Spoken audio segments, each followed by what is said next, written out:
ಪ್ರಿಯ ಜನಧ್ವನಿ ಕೇಳುಗರಿಗೆಲ್ಲ ನಮಸ್ಕಾರ. ಇದು ನಿಮ್ಮ ನೆಚ್ಚಿನ ಹಾಗೂ ಮೈಸೂರಿನ ಮೊಟ್ಟಮೊದಲ ಸಮುದಾಯ ಬಾನುಲಿ ಕೇಂದ್ರ ಜನಧ್ವನಿ 90.8 ಕಂಪನಾಂಕದಲ್ಲಿ ಸರಗೂರಿನಿಂದ ಪ್ರಸಾರವಾಗುತ್ತಿದೆ. ಎಲ್ಲರಿಗೂ ಮಹಾನ್ ಸ್ವಾತಂತ್ರ್ಯ ಹೋರಾಟಗಾರ ನೇತಾಜಿ ಸುಭಾಷ್ ಚಂದ್ರ ಬೋಸ್ ರವರ ಜನ್ಮದಿನದ ಶುಭಾಶಯಗಳು. ಎನ್ನೆದೆಯ ಬಿಸಿ ರಕ್ತ ಕುದಿ ಕುದಿಸಿ ಮಸಿ ಮಾಡಿ ನಾ ಬರೆಯಬಲ್ಲೆನೇ ನಾನು ಕವಿಯು, ನಾ ಬರೆಯಬಲ್ಲೆನೇ ನಾನು ಕವಿಯು. ನನಗೆ ರಕ್ತ ಕೊಡಿ, ನಾನು ನಿಮಗೆ ಸ್ವಾತಂತ್ರ್ಯ ಕೊಡುತ್ತೇನೆ ಎಂದು ಹೇಳಿದ ಸುಭಾಷರ ಜೀವನ ಚರಿತ್ರೆಯನ್ನು ತಿಳಿಸಿಕೊಡಲು ಇಂದು ನಮ್ಮೊಂದಿಗಿದ್ದಾರೆ ಮಂಡ್ಯ ಜಿಲ್ಲೆಯ ಹಲಕೆರೆ ಗ್ರಾಮದ ಸರ್ಕಾರಿ ಹಿರಿಯ ಪ್ರಾಥಮಿಕ ಶಾಲೆಯ ಸಹ ಶಿಕ್ಷಕರಾದ ಶ್ರೀಮತಿ ದಿವ್ಯಶ್ರೀ ಎಸ್ ರವರು. ಬನ್ನಿ ಅವರಿಂದಲೇ ನೇತಾಜಿ ಸುಭಾಷ್ ಚಂದ್ರ ಬೋಸ್ ರವರ ವಿಚಾರಧಾರೆಗಳನ್ನು ತಿಳಿದು ಬರೋಣ. ವಿಶ್ವಜನನಿಯ ಗರ್ಭ ಮಾತೃಭೂಮಿಯ ಬಸಿರು ತಾಂತಪಿಸುತ್ತಿರೆ ಹೇಳಲಾವ ಪರಿಯೂ. ಶ್ರೋತೃಗಳೇ, ಜನವರಿ ತಿಂಗಳು ಇಡೀ ಭಾರತೀಯರಿಗೆ ವಿಶೇಷವಾದ ತಿಂಗಳು. ಯಾಕಂದರೆ ಈ ಜನವರಿ ತಿಂಗಳಿನಲ್ಲೇ ಭಾರತದ ಇಬ್ಬರು ಮಹಾನ್ ಚೇತನರು ಜನಿಸಿದ್ದು. ಮೊದಲನೆಯದಾಗಿ ಸ್ವಾಮಿ ವಿವೇಕಾನಂದರು ಜನವರಿ 12ರಂದು ಹುಟ್ಟಿದಂತಹ ಮಹಾತ್ಮ, ಸಂತ ಗುರು, ಆಧ್ಯಾತ್ಮ ಗುರು. ಅಂತೆಯೇ ಜನವರಿ 23ರಂದು ಇಂದು ನಾವು ನೆನಪಿಸಿಕೊಳ್ಳಲು ಹೊರಟಿರುವ ಸುಭಾಷ್ ಚಂದ್ರ ಬೋಸರು. ಸುಭಾಷ್ ಚಂದ್ರ ಬೋಸರು ಭಾರತ ಮಾತೆಯನ್ನು ಬ್ರಿಟಿಷರ ಸಂಕೋಲೆಗಳಿಂದ ಬಿಡಿಸಲೆಂದೇ ಜನ್ಮ ತಾಳಿದ ವೀರಪುತ್ರರ ಪೈಕಿ ಅಚ್ಚಳಿಯದೇ ಉಳಿಯುವ ಕ್ರಾಂತಿ ಸೂರ್ಯ, ರಾಷ್ಟ್ರಪ್ರೇಮಿ, ದೇಶಭಕ್ತ ಸುಭಾಷ್ ಚಂದ್ರ ಬೋಸರು.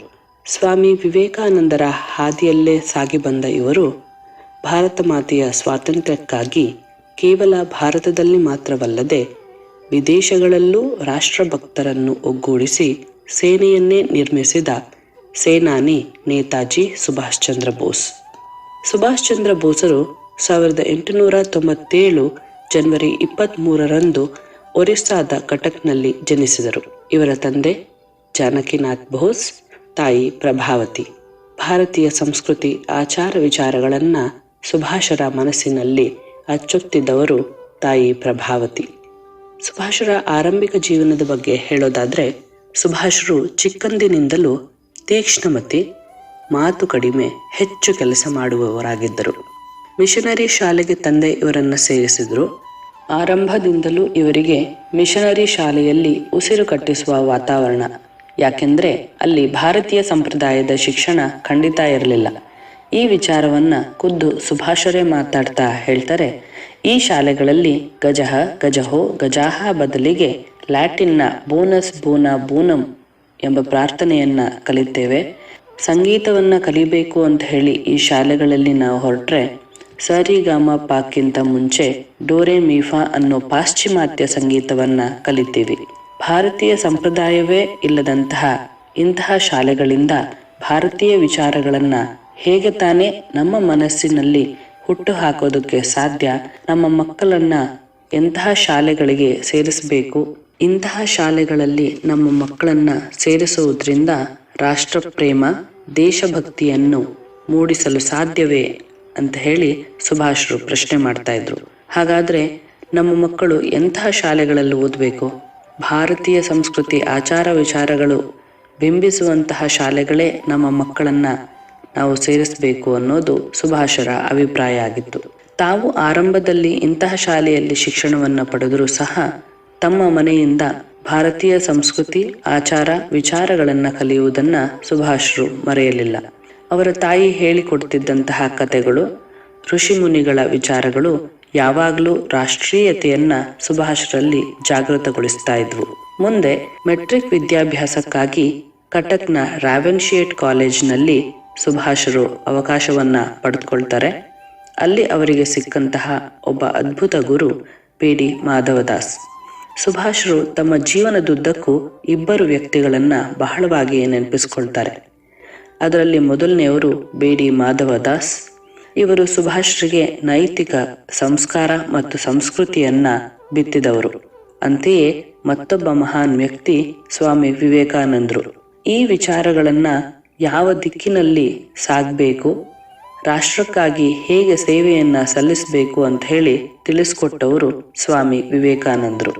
ಒಬ್ಬ ಶಿಕ್ಷಕ ಒಬ್ಬ ವ್ಯಕ್ತಿಯ ಜೀವನವನ್ನ ಹೇಗೆ ಬದಲಿಸಬಲ್ಲ ಎಂಬುದಕ್ಕೆ ಸುಭಾಷರ ಜೀವನದಲ್ಲಿ ಬೇಡಿ ಮಾಧವದಾಸರು ಸಾಕ್ಷಿಯಾಗಿ ನಿಲ್ತಾರೆ. ಇವರ ಶಿಷ್ಯರಾದ ಸುಭಾಷರು ಮೆಟ್ರಿಕ್ನಲ್ಲಿ ವಿಶ್ವವಿದ್ಯಾಲಯಕ್ಕೆ 2ನೇ ರ್ಯಾಂಕ್ನಲ್ಲಿ ಪಾಸ್ ಆಗ್ತಾರೆ. ಮುಂದೆ ಸುಭಾಷರ ಜೀವನದಲ್ಲಿ ಅನೇಕ ಬದಲಾವಣೆಗಳಾಗೋದಕ್ಕೆ ಇದೇ ಕಾಲೇಜಿನ ಮತ್ತೊಬ್ಬ ಪ್ರಾಧ್ಯಾಪಕರ ಕಥೆಯೂ ಕೂಡ ಕಾರಣ ಆಗುತ್ತೆ. ಸುಭಾಷರಲ್ಲಿದ್ದಂತಹ ರಾಷ್ಟ್ರೀಯ ಪ್ರಜ್ಞೆಯನ್ನ ಜಾಗೃತಗೊಳಿಸಿದಂತಹ ಈ ಘಟನೆ E.F. ಓಟನ್ ಎಂಬ ಅಧ್ಯಾಪಕರಿಗೆ ಸಂಬಂಧಿಸಿದ್ದು. ಬ್ರಿಟಿಷ್ ವಾತಾವರಣದ ಬಗ್ಗೆ ಅಧಿಕ ಒಲವನ್ನ ಹೊಂದಿದ್ದಂತಹ ಭಾರತೀಯರನ್ನ ಸದಾಕಾಲ ಟೀಕಿಸುತ್ತಿದ್ದಂತಹ E.F. ಓಟನ್ರ ವರ್ತನೆ ಸುಭಾಷರಿಗೆ ಸ್ವಲ್ಪವೂ ಕೂಡ ಸಹಿಸೋದಕ್ಕೆ ಆಗ್ತಾ ಇರಲಿಲ್ಲ. ಅದಾಗಲೇ ನಾಯಕತ್ವದ ಗುಣಗಳನ್ನು ಹೊಂದಿದಂತಹ ಸುಭಾಷರು ತಮ್ಮ ಸಹಪಾಠಿಗಳೊಂದಿಗೆ ಸೇರಿ E.F. ಓಟನ್ರ ವಿರುದ್ಧ ಪ್ರಿನ್ಸಿಪಾಲರ ಹತ್ರ ದೂರನ್ನ ಕೊಡ್ತಾರೆ. ಅವರು ಕ್ಷಮೆ ಕೇಳುವಂತೆ ಮಾಡ್ತಾರೆ. E.F. ಓಟನ್ರಿಗೆ ಸುಭಾಷರ ಮೇಲೆ ಇದರಿಂದಾಗಿ ಸದಾಕಾಲ ಕೋಪ ಇರುತ್ತೆ. ಈ ಸಂದರ್ಭದಲ್ಲೇ ನಡೆದ ಮತ್ತೊಂದು ಘಟನೆ, E.F. ಓಟನ್ರನ್ನ ಕೆಲವು ವಿದ್ಯಾರ್ಥಿಗಳು ಶಾಲೆಯ ಮುಂಭಾಗದಲ್ಲಿ ಹೊಡೆದದ್ದು. ಇದನ್ನ ದೂರದಿಂದ ನೋಡ್ತಾ ನಿಂತಿದ್ದಂತಹ ಸುಭಾಷರನ್ನ ಈ ಕೃತ್ಯಕ್ಕೆ ಹೊಣೆ ಮಾಡಿ E.F. ಓಟನ್ರು ಪ್ರಾಂಶುಪಾಲರ ಬಳಿ ದೂರನ್ನ ಕೊಡ್ತಾರೆ. ಸುಭಾಷರು ಈ ಘಟನೆಗೆ ನೇರವಾಗಿ ಕಾರಣ ಅಲ್ಲದೆ ಇರೋದ್ರಿಂದ ಸುಭಾಷರು ಈ ತಪ್ಪನ್ನ ಒಪ್ಕೊಳ್ಳೋದಿಲ್ಲ. ಆದರೆ ಪ್ರಾಂಶುಪಾಲರು ಬೇರೆಯವರು ಮಾಡಿದಂತಹ ತಪ್ಪನ್ನ ಅದು ತಪ್ಪು ಎಂದು ನಿರ್ಧರಿಸು, ಅವರಿಗೆ ತಿಳಿಸು ಅಂತ ಹೇಳಿದಾಗ ಸುಭಾಷರಿಗೆ ಇದೂ ಕೂಡ ಇಷ್ಟ ಆಗೋದಿಲ್ಲ. ಬೇರೆಯವರ ಕೃತ್ಯವನ್ನ ನಾನು ಹೇಗೆ ನಿರ್ಧರಿಸಲಿ ಅಂತ ಹೇಳಿ ಸುಮ್ಮನಾಗ್ಬಿಡ್ತಾರೆ. ಇದರಿಂದಾಗಿ ಸುಭಾಷರನ್ನ ಕಾಲೇಜಿನಿಂದ ಹೊರಹಾಕಲಾಗುತ್ತೆ. ಮನೆಗೆ ಬಂದಂತಹ ಸುಭಾಷರನ್ನ ಅಣ್ಣ ಶರತ್ ಚಂದ್ರ ಬೋಸರು ಮತ್ತೊಂದು ಕಾಲೇಜಿಗೆ ಸೇರಿಸ್ತಾರೆ. ಈ ಸಂದರ್ಭದಲ್ಲಿ ಸುಭಾಷರಿಗೆ ಸರಿಸುಮಾರು 17 ವರ್ಷಗಳ ವಯಸ್ಸು. ಇದ್ದಕ್ಕಿದ್ದಂತೆ ಸುಭಾಷರು ಮನೆ ಬಿಟ್ಟು ಹೊರಟುಬಿಡ್ತಾರೆ. ಇದು ಮುಂದೆ ಇವರ ಆಧ್ಯಾತ್ಮಿಕ ವಿಚಾರಧಾರೆ ರಾಷ್ಟ್ರೀಯತೆಗೆ ಬದಲಾಗೋದಕ್ಕೆ ನಾಂದಿಯಾದಂತಹ ಪ್ರಮುಖವಾದ ಕಾಲಘಟ್ಟ ಆಗತ್ತೆ. ಈ ಸಂದರ್ಭದಲ್ಲಿ ಸುಭಾಷ್ ಚಂದ್ರ ಬೋಸರು ಎಲ್ಲ ತೀರ್ಥಕ್ಷೇತ್ರಗಳನ್ನ ಸುತ್ತಾಡಿ ಬರ್ತಾರೆ. ಋಷಿಕೇಶ, ಕೇದಾರನಾಥ, ಬದ್ರಿನಾಥ, ಕಾಶಿ ಮುಂತಾದ ಪುಣ್ಯಕ್ಷೇತ್ರಗಳ ಪ್ರವಾಸವನ್ನ ಮಾಡ್ತಾರೆ. ಇದೇ ಸಂದರ್ಭದಲ್ಲಿ ವಿವೇಕಾನಂದರ ಸೋದರ ಸನ್ಯಾಸಿ ಬ್ರಹ್ಮಾನಂದರ ಭೇಟಿಯಾಗತ್ತೆ. ವಿವೇಕಾನಂದರ ಚಿಂತನೆಗಳಿಂದ ಪ್ರಭಾವಿತರಾಗಿದ್ದ ಸುಭಾಷರು ಸನ್ಯಾಸತ್ವವನ್ನ ಸ್ವೀಕರಿಸಬೇಕು ಅಂತ ಹೇಳಿ ಅವರಲ್ಲಿ ಮಾತನಾಡಿದಾಗ, ಆಧ್ಯಾತ್ಮದ ಜೊತೆಗೆ ರಾಷ್ಟ್ರ ಸೇವೆಯ ಶಕ್ತಿಯನ್ನ ಹೊಂದಿರುವಂತಹ ವ್ಯಕ್ತಿ ನೀನು. ರಾಷ್ಟ್ರಕ್ಕಾಗಿ ಮಾಡಬೇಕಾದಂತಹ ಸಾಕಷ್ಟು ಕೆಲಸಗಳು ನಿನ್ನಿಂದ ಬಾಕಿ ಇದೆ. ಹಾಗಾಗಿ ಸನ್ಯಾಸತ್ವದ ಯೋಚನೆಯನ್ನ ಬಿಟ್ಟು ನೀನು ವಾಪಸ್ ಮನೆಗೆ ಮರಳು ಅಂತ ಹೇಳಿ ಬ್ರಹ್ಮಾನಂದರು ಅವರನ್ನ ಮನೆಗೆ ವಾಪಸ್ ಕಳುಹಿಸಿಕೊಡ್ತಾರೆ. ಸುಭಾಷ್ ಚಂದ್ರರ ವ್ಯಕ್ತಿತ್ವವು ಸದಾಕಾಲ ರಾಷ್ಟ್ರೀಯತೆಯ ಕಡೆಗೆ ಹಾಗೂ ಉದಾರತಾವಾದದ ಕಡೆಗೆ ಸಾಗ್ತಾ ಇರುತ್ತೆ. ಅವರ ಉದಾರ ಚಿಂತನೆಗಳು, ದಾನದ ಆಲೋಚನೆಗಳನ್ನ ನೆನಪಿಸುವುದಕ್ಕೆ ಮತ್ತೊಂದು ಪ್ರಸಂಗ ಅವರ ಜೀವನದಲ್ಲಿ ಇದೆ. ಅದ್ಯಾವುದಪ್ಪ ಅಂತ ಹೇಳಿದ್ರೆ, ಸುಭಾಷರು ಕಾಲೇಜಿನ ದಿನಗಳಲ್ಲಿ ಓದ್ತಾ ಇರಬೇಕಾದ್ರೆ ಅವರ ಮನೆಯ ಪಕ್ಕದಲ್ಲೇ ಇದ್ದಂತಹ ಒಬ್ಬ ಬಡ ಮುದುಕಿ ಸದಾಕಾಲ ಸುಭಾಷರನ್ನ ಏನಾದ್ರೂ ಸಹಾಯ ಮಾಡು ಅಂತ ಹೇಳಿ ಕೇಳ್ತಾ ಇರ್ತಾಳೆ. ಆದರೆ ಸ್ವಯಂ ದುಡಿಮೆ ಇಲ್ಲದ ಸುಭಾಷರು ಹೇಗೆ ತಾನೇ ಸಹಾಯ ಮಾಡೋದು ಅಂತ ಹೇಳಿ ಆಲೋಚಿಸ್ತಿದ್ದಾಗ ಅವರಿಗೆ ಹೊಳೆದದ್ದು, ತಾನು ಕಾಲೇಜಿಗೆ ತೆರಳಲು ಬಳಸ್ತಾ ಇದ್ದಂತಹ ಹಣವನ್ನ ಹೇಗಾದ್ರೂ ಮಾಡಿ ಉಳಿಸಿ ಆಕೆಗೆ ಕೊಡಬೇಕು ಅಂತ ಹೇಳಿ. ಇದಕ್ಕೋಸ್ಕರ ಅವರು ಪ್ರತಿದಿನ ಕಾಲೇಜಿಗೆ ನಡೆದುಕೊಂಡು ಹೋಗೋದು, ಬಸ್ಸು ಅಥವಾ ಗಾಡಿಗಳನ್ನ ಬಳಸದೇ ಇರುವಂತಹ ನಿರ್ಧಾರ ಮಾಡ್ತಾರೆ. ಅದರಿಂದಾಗಿ ಉಳಿದಂತಹ ಹಣವನ್ನ ಆ ಮುದುಕಿಗೆ ಕೊಡ್ತಾ ಇರ್ತಾರೆ. ಈ ಎಲ್ಲಾ ಘಟನೆಗಳನ್ನ ಅವಲೋಕಿಸಿದಾಗ ಅನಿಸುವಂತಹ ಒಂದೇ ವಿಷಯ, ಸುಭಾಷರಲ್ಲಿ ರಾಷ್ಟ್ರೀಯತೆ ಹಾಗೂ ಮಾನವೀಯ ಮೌಲ್ಯಗಳು ಚಿಕ್ಕಂದಿನಿಂದಲೇ ಹುಟ್ಟಿದಂತವು. ಇವೆಲ್ಲದಕ್ಕೂ ಕಾರಣ ಸುಭಾಷರ ಮನಸ್ಸಿನಲ್ಲಿ ಇವೆಲ್ಲವನ್ನೂ ಮೂಡಿಸಿದಂತಹವರು ಮೊದಲನೆಯದಾಗಿ ಅವರ ತಾಯಿ. ಅದಕ್ಕೆ ಹೇಳೋದು, ಜನನಿ ತಾನೇ ಮೊದಲ ಗುರುವು, ಮನೆಯೇ ಮೊದಲ ಪಾಠಶಾಲೆ.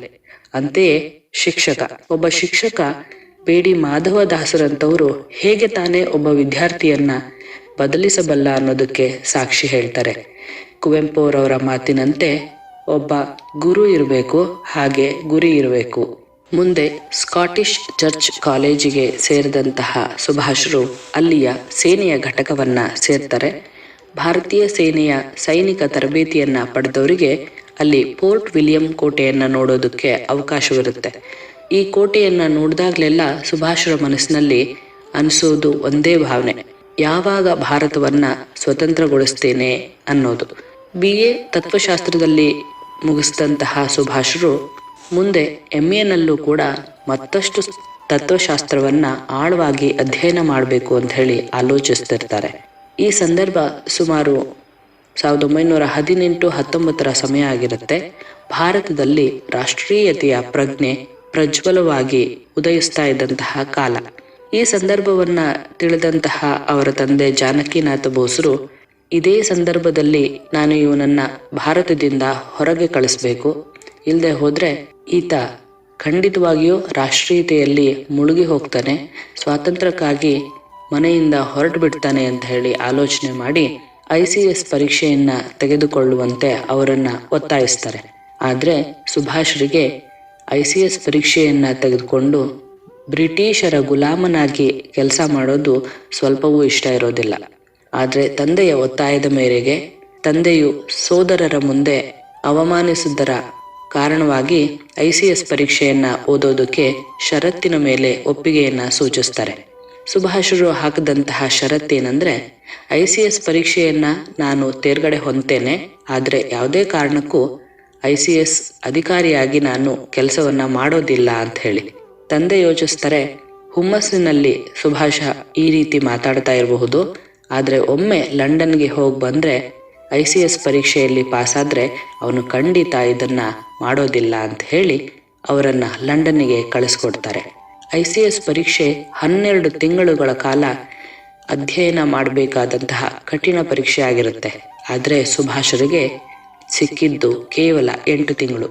ಸುಭಾಷರು ಈ 8 ತಿಂಗಳುಗಳಲ್ಲೇ ಅತ್ಯಂತ ಕಠಿಣ ವಿಷಯಗಳಾದ ಇಂಗ್ಲಿಷ್ ರಚನೆ, ಸರ್ವೇಕ್ಷಣಾ ವಿಧಾನ, ನಕ್ಷೆ ರಚನೆ, ಅರ್ಥಶಾಸ್ತ್ರ, ರಾಜಕೀಯ ಶಾಸ್ತ್ರ ಇವೇ ಮುಂತಾದ ವಿಚಾರಗಳನ್ನ ಅಧ್ಯಯನ ಮಾಡಿ ಇಡೀ ವಿಶ್ವವಿದ್ಯಾನಿಲಯಕ್ಕೆ 4ನೇ ರ್ಯಾಂಕ್ನಲ್ಲಿ, ಇಂಗ್ಲಿಷ್ ರಚನೆಯಲ್ಲಂತೂ ಮೊದಲನೆಯ ರ್ಯಾಂಕ್ನಲ್ಲಿ ಅವರು ಪಾಸಾಗಿರ್ತಾರೆ. ಲಂಡನ್ನಲ್ಲಿ ಅವರಿದ್ದಂತಹ ಸಂದರ್ಭದಲ್ಲಿ ಆದಂತಹ ಅನುಭವಗಳು ಮತ್ತಷ್ಟು ಅವರ ರಾಷ್ಟ್ರೀಯ ಪ್ರಜ್ಞೆಯನ್ನ, ಸ್ವಾತಂತ್ರ್ಯದ ಪ್ರಜ್ಞೆಯನ್ನ ಜಾಗೃತಗೊಳಿಸ್ತಾ ಇದ್ವು. ಅವರೊಮ್ಮೆ ಲಂಡನ್ನಿನ ತಮ್ಮ ಅನುಭವದ ಬಗ್ಗೆ ಬಹಳ ಸಂತೋಷದಿಂದ ತಮ್ಮ ಅಣ್ಣನಿಗೆ ಕಾಗದವನ್ನ ಬರೀತಾ ಹೇಳ್ತಾರೆ, ನಾನು ಇಲ್ಲಿ ಬರ್ದೇ ಹೋಗಿದ್ರೆ ಇಂಥ ಒಂದು ಆನಂದವನ್ನ ಅನುಭವಿಸೋದಕ್ಕೆ ಸಾಧ್ಯ ಆಗ್ತಾ ಇರಲಿಲ್ಲ. ಏನು ಈ ಆನಂದ ಅಂತ ಹೇಳಿದ್ರೆ, ಭಾರತೀಯನೊಬ್ಬನಿಗೆ ಲಂಡನ್ನಿನಲ್ಲಿ ಬ್ರಿಟಿಷರು, ಬಿಳಿಯರು ಪರಿಚಾರಿಕೆಯನ್ನ ಮಾಡ್ತಾ ಇದ್ದಾರೆ. ನನಗೆ ಬಹಳ ಸಂತೋಷ ಆಗ್ತಾ ಇದೆ. ಇದೇ ಪರಿಚಾರಿಕೆಯನ್ನ ಭಾರತೀಯರಿಗೆ ಬಿಳಿಯರು ಭಾರತದಲ್ಲಿ ಮಾಡಬೇಕು, ಅದನ್ನ ನಾನು ನೋಡಬೇಕು ಅನ್ನೋದೇ ನನ್ನ ಕನಸು ಅಂತ ಹೇಳಿ ಸುಭಾಷರು ಬರೀತಾರೆ. ICS ಪರೀಕ್ಷೆಯನ್ನ ತೇರ್ಗಡೆಯಾಗಿ ಬಂದಂತಹ ಸುಭಾಷರನ್ನ ಮನವೊಲಿಸೋದಕ್ಕೆ ಅವರ ಮನೆಯವರು ಹಾಗೂ ಅನೇಕರು ಬಹಳವಾಗಿ ಪ್ರಯತ್ನಿಸ್ತಾರೆ. ಆದರೆ ಇವ್ಯಾವುದಕ್ಕೂ ಕೂಡ ಸುಭಾಷರು ಬಗ್ಗುವುದಿಲ್ಲ. ಅನೇಕರು ಅವರಿಗೆ ಹೇಳ್ತಾರೆ, ICS ಅಧಿಕಾರಿಯಾಗಬೇಕು ಅಂತ ಹೇಳಿ ಮನವೊಲಿಸಲು ಬಂದ ಅನೇಕ ಜನರಲ್ಲಿ ಅನೇಕರು ಅವರಿಗೆ ಹೇಳೋದಿಷ್ಟೆ, ನೀನು ಮುಂದೆ ಜೀವನವನ್ನ ಉತ್ತಮವಾಗಿ ಸಾಗಿಸ್ಬೇಕು ಅಂದ್ರೆ, ಹಣಕಾಸಿನ ವಿಚಾರದಲ್ಲಿ ಉತ್ತಮವಾಗಿ ಇರಬೇಕು ಅಂದ್ರೆ ನಿನಗೆ ICS ಪರೀಕ್ಷೆಯ ಅವಶ್ಯಕತೆ ಇದೆ ಅನ್ನೋ ಮಾತು. ಆದರೆ ಕೇವಲ 23 ವರ್ಷದವರಾಗಿದ್ದ ಸುಭಾಷರು ಇದಕ್ಕೆ ಕೊಟ್ಟಂತಹ ಉತ್ತರ, ನಾನು ಮಾಯೆಯ ಕುಣಿಕೆಗೆ ಸಿಗೋದಕ್ಕೆ ಇಷ್ಟಪಡೋದಿಲ್ಲ, ನನಗೆ ಬದುಕೋದಕ್ಕೆ ಕೇವಲ 2 ಆಣೆ ಸಾಕು ಅನ್ನುವಂತಹ ಮಾತು. ಸುಭಾಷರು ರಾಷ್ಟ್ರಕ್ಕಾಗಿ ಸೇವೆಯನ್ನ ಸಲ್ಲಿಸಬೇಕು ಅಂತ ಹೇಳಿ ಅರವಿಂದ ಘೋಷರಂತೆ ನಾನು ಬದುಕ್ತೀನಿ ಅನ್ನುವಂತಹ ಮಾತನ್ನ ಹೇಳ್ತಾರೆ. ಕೇವಲ 23 ವರ್ಷದಲ್ಲಿದ್ದಾಗಲೇ ಇಂತಹ ಸರಳ ಜೀವನವನ್ನ ಒಪ್ಪಿಕೊಂಡಿದ್ದವರು ಸುಭಾಷ್ ಚಂದ್ರ ಬೋಸ್ರು. ದುರ್ಬಲರ ಮರ್ದಿಸುತ್ತ ಪಶುಬಲದಿ ವರ್ಧಿಸುತ್ತ ರಾಷ್ಟ್ರಗಳ ಸ್ವಾತಂತ್ರ್ಯ ಸೆಳೆಯುತ್ತ ಸುಲಿಗೆ ಸಂಸ್ಕೃತಿಯೆಂದು ತಿಳಿದಿರುವ ಪಾಪಿಗಳ ಮುರಿವ ಲೇಖನಿ ಬೇಕು ರಕ್ತವದಕ್ಕೆ ಮಸಿ ಮುರಿವ ಲೇಖನಿ ಬೇಕು ರಕ್ತವದಕ್ಕೆ ಮಸಿ. ಇದೇ ಲಂಡನ್ನಿನಲ್ಲಿ ಇದ್ದಾಗ ಸುಭಾಷ್ರಿಗೆ ಮತ್ತೊಂದು ಅನುಭವ ಆಗತ್ತೆ. ಭಾರತದಲ್ಲಿ ಅವರೊಮ್ಮೆ ತಮಗಿಷ್ಟವಾದ ಪುಸ್ತಕವನ್ನ ಕೊಂಡ್ಕೊಳ್ಳೋದಕ್ಕೆ ಅಂತ ಹೇಳಿ ಅಂಗಡಿಗೆ ಹೋಗ್ತಾರೆ. ಆದ್ರೆ ಕೊಂಡ್ಕೊಳ್ಳೋದಕ್ಕೆ ಅವ್ರ ಹತ್ರ ಹಣ ಇರೋದಿಲ್ಲ. ನಾಳೆ ಹಣವನ್ನ ಕೊಡ್ತೀನಿ, ದಯಮಾಡಿ ಇವತ್ತು ಈ ಪುಸ್ತಕವನ್ನ ಕೊಡು ಅಂತ ಕೇಳಿದಾಗ ಆ ಅಂಗಡಿಯವನು ಇದಕ್ಕೆ ಒಪ್ಪಿರೋದಿಲ್ಲ. ಆದ್ರೆ ಲಂಡನ್ನಿನಲ್ಲಿ ಇದೇ ಪರಿಸ್ಥಿತಿಯಲ್ಲಿದ್ದಾಗ ಆ ಅಂಗಡಿಯವನು ಒಪ್ಪಿ ಪುಸ್ತಕವನ್ನ ಅವ್ರ ಕೈಗೆ ಕೊಟ್ಟಿರ್ತಾನೆ. ಆಗ ಸುಭಾಷ್ರಿಗೆ ಅನಿಸಿದ್ದು, ನಂಬಿಕೆ ವಿಶ್ವಾಸದ ಸ್ವಾತಂತ್ರ್ಯವನ್ನ ಭಾರತೀಯದಲ್ಲಿ ನಾನು ಹುಟ್ಟು ಹಾಕಬೇಕು, ಭಾರತೀಯರಿಗೆ ನಾನು ಕೊಡಿಸ್ಕೊಡ್ಬೇಕು ಅಂತ ಹೇಳಿ. ಈ ಸಂದರ್ಭ 1921 ಸಮಯ ಆಗಿರುತ್ತೆ. ಭಾರತದಲ್ಲಿ ಗಾಂಧೀಜಿಯವರು ಈಗಾಗಲೇ ರಾಷ್ಟ್ರೀಯತೆಯ ವಿಚಾರವಾಗಿ, ಸ್ವಾತಂತ್ರ್ಯದ ವಿಚಾರವಾಗಿ ಹೆಚ್ಚು ಪ್ರಸಿದ್ಧಿಯನ್ನ ಹೊಂದಿರ್ತಾರೆ. ಇಡೀ ಭಾರತೀಯರಿಗೆ ಸ್ವಾತಂತ್ರ್ಯವನ್ನ ಕೇವಲ ಇನ್ನೊಂದು ವರ್ಷದಲ್ಲಿ ಕೊಡಿಸ್ಕೊಡ್ತೀನಿ ಅಂತ ಹೇಳಿರ್ತಾರೆ. ಇದರಿಂದ ತುಂಬಾ ಖುಷಿಗೊಂಡಂತಹ ಸುಭಾಷ್ರು ಅವರ ಬಳಿಗೆ ಹೋಗಿ ಕೇಳ್ತಾರೆ, ಹೇಗೆ ನೀವು ಕೇವಲ ಇನ್ನೊಂದು ವರ್ಷದಲ್ಲಿ ಸ್ವಾತಂತ್ರ್ಯವನ್ನ ದೊರಕಿಸ್ಕೊಡ್ತೀರಿ, ನಿಮ್ಮ ಯೋಜನೆಗಳೇನು ಅಂತ ಹೇಳಿ ಪ್ರಶ್ನೆ ಮಾಡ್ತಾರೆ. ಆದ್ರೆ ಗಾಂಧೀಜಿಯವರ ಬಳಿ ಇದಕ್ಕೆ ಉತ್ತರ ಇರೋದಿಲ್ಲ. ಯಾಕಂತ ಹೇಳಿದ್ರೆ ಗಾಂಧೀಜಿಯವರು ಯಾವುದೇ ರೀತಿಯ ಯೋಜನೆಯನ್ನ ಹಾಕಿರೋದಿಲ್ಲ. ಸುಭಾಷರ ಪ್ರಶ್ನೆಯಿಂದ ತಬ್ಬಿಬ್ಬಾದಂತಹ ಗಾಂಧೀಜಿ ಅವರನ್ನ ದೇಶಬಂಧು ಚಿತ್ತರಂಜನ್ ದಾಸರ ಬಳಿ ಕಳಿಸ್ಕೊಡ್ತಾರೆ. ಚಿತ್ತರಂಜನ್ ದಾಸರು ಕೂಡ ಸುಭಾಷರಂತೆ ಕ್ರಾಂತಿವಾದಿ. ಗಾಂಧೀಜಿಯವರು ಸುಭಾಷ್ ಚಂದ್ರರನ್ನ ದೇಶಬಂಧು ಚಿತ್ತರಂಜನ್ ದಾಸರ ಬಳಿ ಕಳಿಸ್ಕೊಡ್ತಾರೆ. ಸುಭಾಷ್ ಚಂದ್ರ ಬೋಸ್ರಂತೆ ಕ್ರಾಂತಿಕಾರಿ ಆಲೋಚನೆಗಳನ್ನ ಹೊಂದಿದ್ದಂತಹ ಚಿತ್ತರಂಜನ್ ದಾಸರು ಸುಭಾಷ್ರ ಸ್ನೇಹವನ್ನ ಬಹುವಾಗಿ ಮೆಚ್ಚಿಕೊಳ್ತಾರೆ. ಕಾಂಗ್ರೆಸ್ನಲ್ಲಿ ಬದಲಾವಣೆಯನ್ನ ತರಬೇಕು, ನೇರವಾಗಿ ರಾಜಕೀಯಕ್ಕೆ ಧುಮುಕಬೇಕು ಅನ್ನೋದು ಇವರಿಬ್ಬರ ಆಲೋಚನೆಯಾಗಿರುತ್ತೆ. ಹಾಗಾಗಿ ಕೋಲ್ಕತ್ತಾದ ನಗರಸಭೆಯ ಚುನಾವಣೆಗೆ ಭಾಗವಹಿಸ್ತಾರೆ. ಚಿತ್ತರಂಜನ್ ದಾಸರು ನಗರಸಭೆಯ ಮೇಯರ್ ಆಗಿ ಆಯ್ಕೆ ಆಗ್ತಾರೆ ಹಾಗೂ ಇವರ ಅನುಯಾಯಿಗಳು ಸದಸ್ಯರಾಗಿ ನಾಮಕರಣಗೊಳ್ತಾರೆ. ಇವರ ಆಪ್ತ ಕಾರ್ಯದರ್ಶಿಯಾಗಿ ಸುಭಾಷ್ರು ಕೆಲಸವನ್ನ ಮಾಡ್ತಾರೆ. ಈ ಸಂದರ್ಭದಲ್ಲಿ ಉಚಿತ ಶಾಲೆ, ಆಸ್ಪತ್ರೆಗಳನ್ನ ಸಾಮಾನ್ಯರಿಗೆ ಹಾಗೂ ಬಡವರಿಗಾಗಿ ತೆರೆಯಲಾಗತ್ತೆ. ಈ ಎಲ್ಲಾ ಬೆಳವಣಿಗೆಗಳು ಬ್ರಿಟಿಷರ ಕೆಂಗಣ್ಣಿಗೆ ಗುರಿಯಾಗತ್ತೆ. ಅಂತೆಯೇ ಕೇವಲ ಬ್ರಿಟಿಷರಿಗೆ ಸೀಮಿತವಾಗಿದ್ದಂತಹ ಸಾರ್ವಜನಿಕ ಸಮಾರಂಭಗಳು ಮತ್ತು ಸ್ವಾಗತ ಕಾರ್ಯಕ್ರಮಗಳನ್ನ ಕೋಲ್ಕತ್ತಾದಲ್ಲಿ ಭಾರತದ ರಾಷ್ಟ್ರೀಯ ನಾಯಕರಿಗೂ ಸಹ ಮಾಡಲಾಗುತ್ತೆ. ಕೇವಲ ಬ್ರಿಟಿಷರಿಗೆ ಸೀಮಿತವಾಗಿದ್ದಂತಹ ಸಾರ್ವಜನಿಕ ಸಮಾರಂಭಗಳು, ಸ್ವಾಗತ ಕಾರ್ಯಕ್ರಮಗಳು ಭಾರತದ ರಾಷ್ಟ್ರೀಯ ನಾಯಕರಾದಂತಹ ನೆಹರು, ಗಾಂಧೀಜಿ, ಸರ್ದಾರ್ ವಲ್ಲಭಭಾಯಿ ಪಟೇಲ್ರಂಥವರಿಗೆ ಕೋಲ್ಕತ್ತಾದಲ್ಲಿ ಸಿಗುತ್ತೆ. ಈ ಎಲ್ಲಾ ವಿಚಾರಗಳನ್ನ ಗಮನಿಸಿದ ಬ್ರಿಟಿಷರು ಮುಂದೆ ಸುಭಾಷ್ ರಾಷ್ಟ್ರೀಯ ನಾಯಕನಾಗುವ ಎಲ್ಲಾ ಲಕ್ಷಣಗಳನ್ನು ಹೊಂದಿದ್ದಾನೆ, ಇವನನ್ನ ಇಲ್ಲೇ ತಡೆಯಬೇಕು ಅಂತ ಹೇಳಿ ನಿರ್ಧರಿಸಿ 1924ರಲ್ಲಿ ಸುಭಾಷರನ್ನ ಬಂಧನ ಮಾಡ್ತಾರೆ. ಈ ಬಂಧನದ ಸಂದರ್ಭದಲ್ಲಿ ಸುಭಾಷರು ಅಂತರ್ಮುಖಿಯಾಗಿ ತಮ್ಮ ಸಮಯವನ್ನ ಕಳೀತಾರೆ. ಜೈಲಿನಲ್ಲಿದ್ದ ಸಂದರ್ಭದಲ್ಲಿ ಬ್ರಾಂಕೋ ನ್ಯೂಮೋನಿಯಾ ಎಂಬ ಕಾಯಿಲೆಗೆ ತುತ್ತಾದ ಸುಭಾಷ್ರನ್ನ ಷರತ್ತುಗಳೊಂದಿಗೆ ವಿದೇಶದಲ್ಲಿ ಚಿಕಿತ್ಸೆಗೆ ಕಳುಹಿಸಿಕೊಡ್ತೇವೆ ಅಂತ ಹೇಳಿ ಬ್ರಿಟಿಷರು ಹೇಳಿದಾಗ ಷರತ್ತುಗಳೊಂದಿಗೆ ಆಚೆ ಬರಲು ಇಷ್ಟಪಡದಂತಹ ಸುಭಾಷ್ರು ಸುಮಾರು 2.5 ವರ್ಷಗಳ ಕಾಲ ಜೈಲಿನಲ್ಲೇ ಇರ್ತಾರೆ. ಹೊರಗೆ ಬಂದ ನಂತರವೂ ಬ್ರಿಟಿಷರ ಕಾಟ ಇವರಿಗೆ ತಪ್ಪಿದ್ದಲ್ಲ.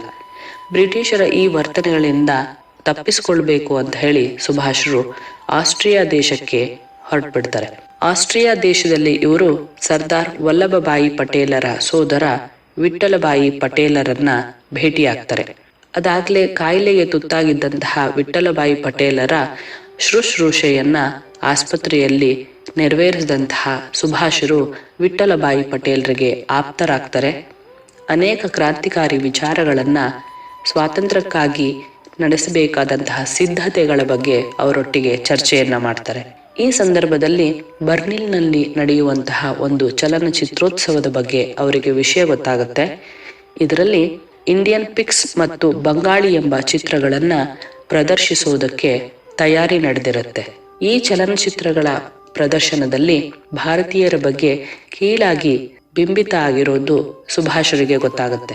ಸದಾಕಾಲ ಭಾರತೀಯರ ಹೆಮ್ಮೆಯ ಬಗ್ಗೆ, ಭಾರತೀಯತೆ ಬಗ್ಗೆ ಒಲವನ್ನ ಗುಣಗಾನವನ್ನ ಮಾಡ್ತಾ ಇದ್ದಂತಹ ಸುಭಾಷರಿಗೆ ಇದು ಸ್ವಲ್ಪವೂ ಇಷ್ಟ ಆಗೋದಿಲ್ಲ. ವಿದೇಶದಲ್ಲಿದ್ರೂ ಸಹ ಅಲ್ಲಿರುವಂತಹ ಎಲ್ಲ ಭಾರತೀಯರನ್ನ ಬಡಿದೆಬ್ಬಿಸಿ ಒಗ್ಗಟ್ಟಾಗಿ ನಿಂತು ಇದನ್ನ ನಿಷೇಧಿಸಬೇಕು ಅಂತ ಹೇಳಿ ಅವರು ಚಳುವಳಿಗಳನ್ನ ಒತ್ತಡವನ್ನ ಹಾಕಿ ಮುಂದೆ ಈ ಚಿತ್ರಗಳ ಪ್ರದರ್ಶನವನ್ನ ಅವರು ನಿಲ್ಲಿಸ್ತಾರೆ. ದೇಶದಲ್ಲೇ ಇರ್ಲಿ ವಿದೇಶದಲ್ಲೇ ಇರ್ಲಿ ರಾಷ್ಟ್ರೀಯತೆಗೆ, ಭಾರತೀಯ ಜನತೆಗೆ ಪೆಟ್ಟಾಗುವುದನ್ನ ಸುಭಾಷರು ಎಂದೂ ಸಹಿಸ್ತಿರ್ಲಿಲ್ಲ. ಎಂದೂ ಕೂಡ ಭಾರತೀಯತೆ ಕೆಳಮಟ್ಟಕ್ಕೆ ಬರೋದನ್ನ ಅವರು ಒಪ್ಪಿಕೊಳ್ತಿರ್ಲಿಲ್ಲ. ಭಾರತದ ಬಗ್ಗೆ ಹೇಳುವಂತಹ ಪುಸ್ತಕಗಳ ಗ್ರಂಥಾಲಯವನ್ನ ಮಾಡೋದ್ರಿಂದ ಮಾತ್ರ ಭಾರತೀಯರ ಬಗ್ಗೆ ಹೆಮ್ಮೆ, ಒಳ್ಳೆಯ ಅಭಿಪ್ರಾಯಗಳನ್ನ ಮೂಡಿಸಬಹುದು ಅನ್ನೋದು ಅವರಿಗೆ ಈ ಸಂದರ್ಭದಿಂದ ಹೊಳೆಯುತ್ತೆ. ಎಲ್ಲ ದೇಶಗಳಲ್ಲೂ ಭಾರತೀಯ ವಿಚಾರಗಳನ್ನ ಹೇಳುವಂತಹ ಪುಸ್ತಕಗಳನ್ನ ಪ್ರತಿಯೊಬ್ಬ ವಿದೇಶಿಗರು ಓದಲೇಬೇಕು. ಅಂತಹ ಒಂದು ಪುಸ್ತಕದ ಲಾಬಿಯನ್ನ ಹುಟ್ಟು ಹಾಕಬೇಕು ಅಂತ ಹೇಳಿ ಸುಭಾಷರು ಆಲೋಚನೆಯನ್ನ ಮಾಡ್ತಾರೆ. ಆಸ್ಟ್ರಿಯಾ ದೇಶದ ಭೇಟಿಯ ನಂತರ ಮುಂದೆ ಜೆಕೋಸ್ಲಾವಾಕಿಯವನ್ನ ತಲುಪಿದಂತಹ ಸುಭಾಷರು ಅಲ್ಲಿ ಜೆಕ್ ಭಾರತ ಎಂಬ ಸಂಘಟನೆಯನ್ನ ಸ್ಥಾಪಿಸ್ತಾರೆ. ಮುಂದೆ ಜರ್ಮನಿಯ ನಾಯಕನಾದಂತಹ ಹಿಟ್ಲರ್ನ ಭೇಟಿಯಾಗಬೇಕು ಅನ್ನೋದು ಸುಭಾಷರ ವಿಚಾರವಾಗಿರುತ್ತೆ. ಹಿಟ್ಲರ್ನ ಭೇಟಿಯಾಗುವುದಕ್ಕಿಂತ ಮುಂಚೆ ಹಿಟ್ಲರ್ನ ವಿರೋಧಿಗಳನ್ನ ಇವರು ಭೇಟಿ ಮಾಡ್ತಾರೆ. ಹಿಟ್ಲರ್ನ ಬಗೆಗೆ ಅನೇಕ ವಿಚಾರಗಳನ್ನ ಸಂಗ್ರಹಿಸ್ತಾರೆ. ಆದ್ರೆ ಹಿಟ್ಲರ್ನ ಭೇಟಿ ಅಷ್ಟು ಸುಲಭವಾಗಿರೋದಿಲ್ಲ. ಹಿಟ್ಲರ್ಗೆ ಭಾರತೀಯರ ಮೇಲೆ ಬಹಳ ಅಸಡ್ಡೆ ಇರುತ್ತೆ. ಬ್ರಿಟಿಷರ ಗುಲಾಮರಾಗಿ ಬದುಕ್ತಾ ಇರುವಂತಹ ಭಾರತೀಯರು ಸ್ವಾತಂತ್ರ್ಯಕ್ಕಾಗಿ ಹೋರಾಡದೆ ಇರುವಂತಹ ಹೇಡಿಗಳು ಅನ್ನೋದು ಅವನ ಭಾವನೆ ಆಗಿರುತ್ತೆ. ಆದ್ರೆ ಧೈರ್ಯದಿಂದ ಹಿಟ್ಲರ್ನ ಭೇಟಿಯಾಗಿ ಭಾರತೀಯರ ಶಕ್ತಿ ಮತ್ತು ಅವರ ನಿರ್ಧಾರದ ಬಗ್ಗೆ ತಿಳಿಸಿಕೊಟ್ಟಂತಹ ಸುಭಾಷರು ಹೋರಾಟಕ್ಕೆ ಸಹಾಯವನ್ನ ಕೇಳ್ತಾರೆ. ಇಟಲಿ ಮುಸೋಲಿನಿಯಂತಹ ನಾಯಕರನ್ನ ಅವರು ಭೇಟಿಯಾಗ್ತಾರೆ. ಹಿಟ್ಲರ್ನ ಭೇಟಿಯಲ್ಲಿ ಹಿಟ್ಲರ್ಗೆ ಇಷ್ಟು ದೂರದಿಂದ ಜರ್ಮನಿಯಿಂದ ಭಾರತಕ್ಕೆ ಸಹಾಯವನ್ನ ಮಾಡೋದು ಬಹಳ ಕಷ್ಟ ಅಂತ ಹೇಳಿ ಅನುದಾನವನ್ನ ಕೊಡ್ತೀನಿ, ಸಾಲವನ್ನ ಕೊಡ್ತೀನಿ ಅಂತ ಹೇಳಿ ಹಿಟ್ಲರ್ ಮಾತನ್ನ ಕೊಡ್ತಾನೆ. ಅಂತಹ ಸಂದರ್ಭದಲ್ಲಿ ಸಾಲದ ರೂಪದಲ್ಲಿಯೇ ನಾನು ಹಣವನ್ನ ಪಡಿತೇನೆ, ಮುಂದೊಂದು ದಿನ ಭಾರತೀಯ ಹಣದಿಂದ ನಿನ್ನ ಸಾಲವನ್ನ ತೀರಿಸ್ತೇನೆ ಅಂತ ಹೇಳಿ ಇಂತಹ ಕಷ್ಟದ ಸಂದರ್ಭದಲ್ಲೂ ಭಾರತೀಯರನ್ನ ಕೈಚಾಚದಂತೆ ನೋಡ್ಕೊಂಡವರು ಸುಭಾಷರು. ಮುಂದೆ ಇಟಲಿಯ ಮುಸೋಲಿನಿಯಂತಹ ಕ್ರಾಂತಿಯ ಯೋಜನೆಗಳನ್ನ ಹೊಂದಿದ್ದಂಥವರನ್ನೆಲ್ಲ ಭೇಟಿಯಾಗಿ ಸುಭಾಷರು ಭಾರತದ ಸ್ವಾತಂತ್ರ್ಯಕ್ಕಾಗಿ ಒಂದು ಯೋಜನೆಯನ್ನ ಸಿದ್ಧಪಡಿಸ್ತಾ ಹೋಗ್ತಾರೆ. ವಿಶ್ವದ ರಾಷ್ಟ್ರಗಳಲ್ಲಿ ಭಾರತೀಯ ಸ್ವಾತಂತ್ರ್ಯದ ಬಗ್ಗೆ ಹೆಮ್ಮೆಯನ್ನ, ಸ್ವಾತಂತ್ರ್ಯದ ಆಲೋಚನೆಯನ್ನ ಕೊಟ್ಟವರು ಸುಭಾಷ್ ಚಂದ್ರ ಬೋಸ್ರು. 1934-37 ಈ ಸಂದರ್ಭದಲ್ಲಿ ಅವರ ತಂದೆಯ ಸಾವಾಗತ್ತೆ. ತಂದೆಯ ಸಾವಿಗಾಗಿ ಬಂದಂತಹ ಸುಭಾಷ್ ಚಂದ್ರ ಬೋಸ್ರನ್ನ ಬ್ರಿಟಿಷ್ ಗೂಢಾಚಾರರು ಮತ್ತೊಮ್ಮೆ ಬಂಧನದಲ್ಲಿ ಇರಿಸ್ತಾರೆ. ಗೃಹ ಬಂಧನವನ್ನ ಅವರಿಗೆ ಕೊಡಲಾಗುತ್ತೆ. ಆದ್ರೆ ಭಾರತದಲ್ಲಿ ನಡೆದಂತಹ ಅನೇಕ ಚಳುವಳಿಗಳಿಂದ ಅವರನ್ನ ಬಿಡುಗಡೆ ಮಾಡಿಸ್ಬೇಕಾಗತ್ತೆ. ಈ ಸಂದರ್ಭದಲ್ಲೇ ಬ್ರಿಟಿಷರ ಗೃಹ ಬಂಧನದಿಂದ ಬಿಡುಗಡೆ ಹೊಂದಿದಂತಹ ಸುಭಾಷ್ ಚಂದ್ರ ಬೋಸ್ರು 5ನೇ ಹರಿಹರಪುರದ ಕಾಂಗ್ರೆಸ್ ಅಧಿವೇಶನದಲ್ಲಿ ಭಾಗಿಯಾಗ್ತಾರೆ. ಇಲ್ಲಿ ಸುಭಾಷ್ ಚಂದ್ರ ಬೋಸ್ರನ್ನ ಗಾಂಧೀಜಿಯವರು ನೇರವಾಗಿ ಅಧ್ಯಕ್ಷರನ್ನಾಗಿ ಚುನಾಯಿಸ್ತಾರೆ. ಪುನಃ ವಿದೇಶಕ್ಕೆ ಭೇಟಿಯನ್ನ ನೀಡಿದಂತಹ ಇವರು ಭಾರತದಲ್ಲಿ ಸ್ವಾತಂತ್ರ್ಯವನ್ನ ಹುಟ್ಟು ಹಾಕ್ಲಿಕ್ಕೆ ಅಗತ್ಯವಾದಂತಹ ತಯಾರಿಗಳನ್ನ ಮಾಡೋದಕ್ಕೆ ಪ್ರಾರಂಭಿಸ್ತಾರೆ. 1938ರಲ್ಲಿ ಅವರು ಮಾಡಿದಂತಹ ಭಾಷಣದಲ್ಲಿ ಭಾರತೀಯರಿಗೆ ಸ್ವಾತಂತ್ರ್ಯವನ್ನ ಬ್ರಿಟಿಷರು ನೀಡೋದೇ ಆದ್ರೆ ಅದು ಅವರ ಸ್ವಾರ್ಥವಾಗಿರುತ್ತೆ ಹಾಗೂ ದೇಶವನ್ನ ಒಡೆಯುವುದೇ ಆಗಿರುತ್ತೆ ಅಂತ ಹೇಳಿರ್ತಾರೆ. ಇದಕ್ಕೆ ಉದಾಹರಣೆಯಾಗಿ ಅವರು ಪ್ಯಾಲೆಸ್ತೇನನ್ನ ಉದಾಹರಿಸಿರ್ತಾರೆ. ಅರಬ್ಬರು ಮತ್ತು ಯಹೂದಿಗಳ ನಡುವೆ ವಿಭಜನೆಯನ್ನ ಮಾಡಿ ಹೇಗೆ ಸ್ವಾತಂತ್ರ್ಯವನ್ನ ನೀಡಿದ್ರು ಹಾಗೆ ಭಾರತೀಯರನ್ನೂ ಕೂಡ ಇವರು ಒಡೆದು ಆಳ್ತಾರೆ ಅಂತದನ್ನ ಹೇಳಿರ್ತಾರೆ. ಮುಂದೆ ಭಾರತಕ್ಕೆ ಸ್ವಾತಂತ್ರ್ಯ ಸಿಕ್ಕಾಗ ಈ ಮಾತು ಸತ್ಯವಾಗೇ ಆಗುತ್ತೆ. ಇಂತಹ ದೂರದೃಷ್ಟಿಯನ್ನ ಹೊಂದಿದ್ದಂತಹ ನಾಯಕ ಸುಭಾಷ್ ಚಂದ್ರ ಬೋಸ್ರು. ಎರಡನೆಯ ಬಾರಿಗೆ ಕಾಂಗ್ರೆಸ್ನ ಅಧ್ಯಕ್ಷರಾಗುವಂತಹ ಅವಕಾಶದಿಂದ ಅವರು ವಂಚಿತರಾಗೋದಿಲ್ಲ. ಆದರೆ ಇದು ಅಂದಿನ ಕಾಂಗ್ರೆಸ್ನಲ್ಲಿದ್ದ ಯಾವ ನಾಯಕರಿಗೂ ಇಷ್ಟವಾಗದ ಕಾರಣ ಒಲ್ಲದ ಮನಸ್ಸಿನಿಂದ ಕಾಂಗ್ರೆಸ್ನ ಅಧ್ಯಕ್ಷ ಗಾದಿಯನ್ನ ಬಿಟ್ಟು ಹೊರಗೆ ಬರ್ತಾರೆ. ಆದರೆ ಸ್ವಾತಂತ್ರ್ಯಕ್ಕಾಗಿ ಏನನ್ನಾದ್ರೂ ಮಾಡಲೇಬೇಕು ಅಂತ ಹೇಳಿ ತುಡಿತಾ ಇದ್ದಂತಹ ಇವರು ವಿದೇಶಗಳಲ್ಲಿ ಭಾರತೀಯರನ್ನ ಒಗ್ಗೂಡಿಸಬೇಕು, ಬ್ರಿಟಿಷರ ಪರವಾಗಿ ಸೇವೆ ಮಾಡ್ತಾ ಇರುವಂತಹ ಭಾರತೀಯ ಸೈನಿಕರನ್ನ ಬಂಧನಗಳಿಂದ ಮುಕ್ತಿಗೊಳಿಸಿ ಅಲ್ಲಿಯೇ ಒಂದು ಸೇನೆಯನ್ನ ನಿರ್ಮಿಸಿ ನಾನು ಬ್ರಿಟಿಷರ ವಿರುದ್ಧ ಹೋರಾಡಬೇಕು ಅಂತ ಹೇಳಿ ಆಲೋಚನೆ ಮಾಡ್ತಾ ವಿದೇಶಕ್ಕೆ ಬ್ರಿಟಿಷರ ಕಣ್ಣು ತಪ್ಪಿಸಿ ಹೊರಟು ಬಿಡ್ತಾರೆ. ಬಂಧನದಲ್ಲಿದ್ದಾರೆ ಅಂತ ಹೇಳಿ ಭಾವಿಸಿದಂತಹ ಬ್ರಿಟಿಷರಿಗೆ ಸುಮಾರು 15 ದಿನಗಳ ನಂತರ ಗೊತ್ತಾಗುತ್ತೆ ಬ್ರಿಟಿಷರ ಕಣ್ಣು ತಪ್ಪಿಸಿ ಸುಭಾಷ್ರು ಅದಾಗ್ಲೇ ಅಫ್ಘಾನಿಸ್ತಾನದ ಗಡಿಯನ್ನೂ ದಾಟಿ ಹೊರಟುಬಿಟ್ಟಿರ್ತಾರೆ. ಅನೇಕ ಮಾರುವೇಷಗಳಲ್ಲಿ ನಡೆದಂತಹ ಸುಭಾಷ್ರು ಸಿಂಗಪೂರವನ್ನ ತಲುಪಿ ಅಲ್ಲಿ ಕ್ರಾಂತಿಕಾರಿಯಾದಂತಹ ವಿಚಾರಗಳನ್ನ ಹೊಂದಿದ್ದಂತಹ ವ್ಯಕ್ತಿಯೊಬ್ಬರನ್ನ ಭೇಟಿಯಾಗ್ತಾರೆ. ಅವರೇ ಕ್ರಾಂತಿಕಾರಿ ರಾಸ್ ಬಿಹಾರಿ ಬೋಸ್.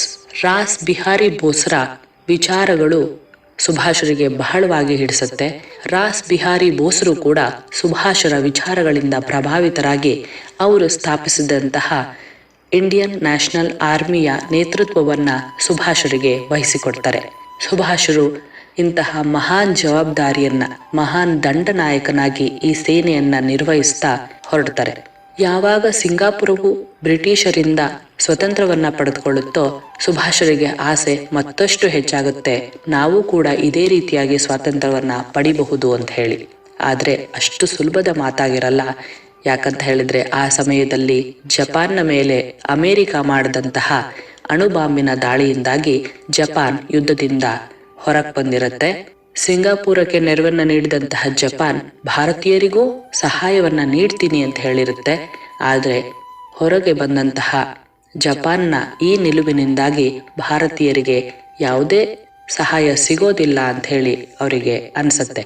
ಆದ್ರೆ ಸಹಾಯವನ್ನ ನೀಡಕ್ಕಾಗದೇ ಇರುವಂತಹ ಜಪಾನ್ನ ಮಿತ್ರತ್ವವನ್ನ ಬಿಟ್ಟು ಮತ್ತೊಂದು ದೇಶದ ಸಹಾಯವನ್ನ ನಾನು ಪಡಿಲೇಬೇಕು, ಹೇಗಾದ್ರೂ ಮಾಡಿ ಈ ಸಂದರ್ಭದಿಂದ ನಾನು ಲಾಭವನ್ನ ಪಡೆದುಕೊಂಡು ಭಾರತವನ್ನ ಸ್ವತಂತ್ರಗೊಳಿಸಬೇಕು ಅನ್ನುವಂತಹ ಸುಭಾಷರ ಆಲೋಚನೆ ಅವರನ್ನ ರಷ್ಯಾವನ್ನ ಭೇಟಿಯಾಗಬೇಕು, ರಷ್ಯಾದ ಸಹಾಯವನ್ನ ಪಡಿಬೇಕು ಅನ್ನುವಂತಹ ಆಲೋಚನೆಗೆ ತಳ್ಳುತ್ತೆ. ಇದಕ್ಕೆ ಜಪಾನ್ ಕೂಡ ವಿರೋಧವನ್ನ ವ್ಯಕ್ತಪಡಿಸಲ್ಲ. ಬದಲಿಗೆ ರಷ್ಯಾವನ್ನ ತಲುಪೋದಕ್ಕೆ ಜಪಾನಿನ ಅನೇಕ ಅಧಿಕಾರಿಗಳು ಇವರಿಗೆ ಸಹಾಯವನ್ನ ಮಾಡ್ತಾರೆ. ಈ ಸಂದರ್ಭದಲ್ಲಿ ಮಹಾಯುದ್ಧದ ಸಂದರ್ಭದಲ್ಲಿ ಸಬ್ಮೆರಿನ್ನಲ್ಲಿ ಪ್ರಯಾಣವನ್ನ ಮಾಡಿದಂತಹ, ದೇಶವನ್ನ ಬಿಟ್ಟು ಮತ್ತೊಂದು ದೇಶಕ್ಕೆ ಹೋದಂತಹ ಮಹಾನ್ ನಾಯಕ ಅಂತಿದ್ರೆ ಅದು ಕೇವಲ ಸುಭಾಷರು ಮಾತ್ರ. ಆದ್ರೆ ದುರದೃಷ್ಟವಶಾತ್ ತೈಪೆಯ ಸೇಗನ್ ವಿಮಾನ ನಿಲ್ದಾಣವನ್ನ ತಲುಪದಂತಹ ಸುಭಾಷರು ಅಲ್ಲಿಂದ ರಷ್ಯಾಕ್ಕೆ ಮತ್ತೊಂದು ವಿಮಾನವನ್ನ ತೆಗೆದುಕೊಂಡು ಹೋಗ್ಬೇಕಾಗಿರುತ್ತೆ. ವಿಮಾನವನ್ನ ಹತ್ತಿದಂತಹ ಸುಭಾಷರ ಜೊತೆಗೆ ಅವರ ಸಹಪಾಠಿ ಒಬ್ರು ಇರ್ತಾರೆ. ಅವರ ರಷ್ಯಾವನ್ನು ತಲುಪಲೇಬೇಕು ಅಂತ ಹೇಳಿ ಹೊರಟಂತಹ ಸುಭಾಷರಿಗೆ ಮುಂದೆ ನಡೆದಂತಹ ಘಟನೆ ಅವರ ಗುರಿಯನ್ನ ತಲುಪೋದಕ್ಕೆ ಸಾಧ್ಯ ಮಾಡ್ಲಿಕ್ಕೊಡ್ಲಿಲ್ಲ ಅನ್ನೋದು ನಾವೆಂದೂ ಕೂಡ ಬಯಸದ, ಅರಗಿಸಿಕೊಳ್ಳಲಾಗದ ವಿಚಾರ ಆಗತ್ತೆ.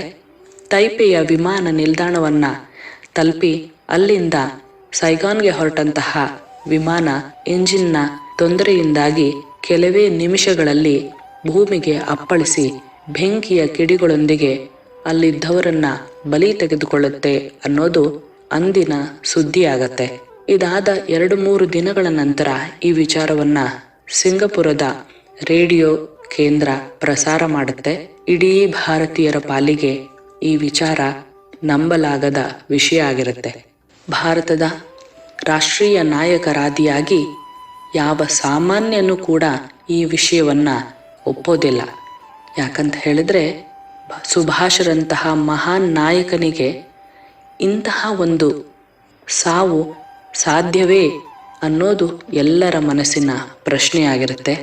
ಹೌದು ಶ್ರೋತೃಗಳೇ, ಭಾರತದ ಸ್ವಾತಂತ್ರ್ಯಕ್ಕಾಗಿ ಕಣ ಕಣದಲ್ಲೂ ಮನದಲ್ಲೂ ಆಲೋಚನೆಯನ್ನ ಹೊಂದಿದ್ದಂತಹ ಒಬ್ಬ ವಿಶಿಷ್ಟ ಸೇನಾನಿ ಈ ರೀತಿಯಾಗಿ ಸಾಯೋದಕ್ಕೆ ಸಾಧ್ಯವೇ? ಅನುಮಾನಗಳು ಅಂದಿನಿಂದ ಇಂದಿನವರೆಗೂ ಶಾಶ್ವತವಾಗಿ ಉಳಿದಿವೆ. ಅನೇಕ ತನಿಖೆಗಳು ನಡೆದಿದೆ. ಅನೇಕರ ಊಹೆಗಳು, ಅನುಮಾನಗಳು ಇಂದಿಗೂ ಉತ್ತರವನ್ನ ಪಡೆದೇ ಇದೆ. ನಾವೆಲ್ಲರೂ ಇಂದಿಗೂ ನಂಬಿರುವುದು ಸುಭಾಷರು ಬದುಕಿದ್ರು, ಮತ್ತೊಂದು ರೀತಿಯಲ್ಲಿ ನಮಗಾಗಿ ಅವರು ಹೋರಾಟಕ್ಕೆ ಬಂದಿದ್ರು ಅಂತ ಹೇಳಿ. ಆ ಸತ್ಯ ಹಾಗೇ ಇರಲಿ. ಸುಭಾಷರ ಅಂತ್ಯ ಹೇಗೆ ಆಗಿದ್ರು ದೇಶಕ್ಕಾಗಿ ಅವರು ನೀಡಿದಂತಹ ಘೋಷಣೆಗಳು, ಚಳುವಳಿಗಳು, ಸೇವೆಗಳು ಭಾರತೀಯರ ಪಾಲಿಗೆ ಭಾರತ ಇರುವವರೆಗೂ ಅಜರಾಮರ. ಭಾರತೀಯ ರಾಷ್ಟ್ರೀಯ ಸೇನೆಯ ಗೀತೆಯಂತೆ ಕದಂ ಕದಂ ಬಡಾಯೆ ಜಾ ಖುಷಿ ಕ ಗೀತ್ ಗಾಯೆ ಜಾ ಅಂತ ಹಾಡ್ತಾ ಭಾರತೀಯರು ಹೆಜ್ಜೆ ಹೆಜ್ಜೆಯನ್ನ ಇಡ್ತಾ ಇಂದು ಬಹಳಷ್ಟು ಮುಂದೆ ಸಾಗಿದ್ದೇವೆ. ಖುಷಿಯ ಹಾಡನ್ನ ಹಾಡ್ತಿದ್ದೇವೆ. ಆದರೆ ಸುಭಾಷರೇ ಹೇಳುವಂತೆ ಎಂದಿಗೂ ಕೂಡ ಭಾರತೀಯರು ಭಾರತೀಯತೆಯನ್ನ ಮರಿಬಾರದು. ವಿದೇಶಿಗರ ಮುಂದೆ, ಇತರ ರಾಷ್ಟ್ರಗಳ ಮುಂದೆ ಭಾರತವನ್ನ ಕಡೆಗಣಿಸಬಾರದು ಅನ್ನೋದನ್ನ ಸದಾಕಾಲ ನೆನ್ಪಿಟ್ಕೊಳ್ಳೋಣ. ಸುಭಾಷರ ಇಡೀ ಜೀವನವೇ ರಾಷ್ಟ್ರೀಯತೆಗೆ ಸ್ಫೂರ್ತಿಯಾಗುವಂತಹದ್ದು, ರಾಷ್ಟ್ರೀಯತೆಗೆ ಮಾದರಿಯಾಗುವಂತಹದ್ದು. ಅಂತಹ ರಾಷ್ಟ್ರೀಯತೆ ನಮ್ಮೆಲ್ಲರ ಮನಸ್ಸಿನಲ್ಲಿ, ನಮ್ಮೆಲ್ಲ ಮುಂದಿನ ಪೀಳಿಗೆಯವರ ಮನಸ್ಸಿನಲ್ಲಿ ಉಳಿಬೇಕು ಅಂತ ಹೇಳಿದ್ರೆ ಸುಭಾಷರ ವಿಚಾರಗಳು ಸದಾಕಾಲ ನಾವೆಲ್ಲರೂ ಕೇಳುವಂತಾಗಬೇಕು ಅನ್ನೋದು ಈ ಒಂದು ಕಾರ್ಯಕ್ರಮದ ಸದಾಶಯ. ಈ ದಿನ ಸುಭಾಷ್ ಚಂದ್ರ ಬೋಸ್ರನ್ನ ನೆನೆಯುತ್ತಾ ಅವರ ವಿಚಾರಗಳನ್ನ ಸದಾ ಸ್ಮರಿಸೋಣ, ಅರಿಯೋಣ ಹಾಗೂ ಉಳಿಸಿಕೊಳ್ಳೋಣ. ಧನ್ಯವಾದಗಳು. ಸ್ವಾತಂತ್ರ್ಯ ಸ್ವಾತಂತ್ರ್ಯ ಸ್ವಾತಂತ್ರ್ಯ ಸ್ವಾತಂತ್ರ್ಯ ಮೂರಕ್ಷರದೊಳೇನು ಮಾಟವಿಹುದೋ. ಸ್ವಾತಂತ್ರ್ಯ ಯಜ್ಞದಲ್ಲಿ ಬಲಿಗೊಂಡ ಬಂಧುಗಳ ನುಡಿಪಲೇಖನಿಬೇಕು ರಕ್ತವದಕ್ಕೆ ಮಸಿ. ನುಡಿಪಲೇಖನಿಬೇಕು ರಕ್ತವದಕ್ಕೆ ಮಸಿ.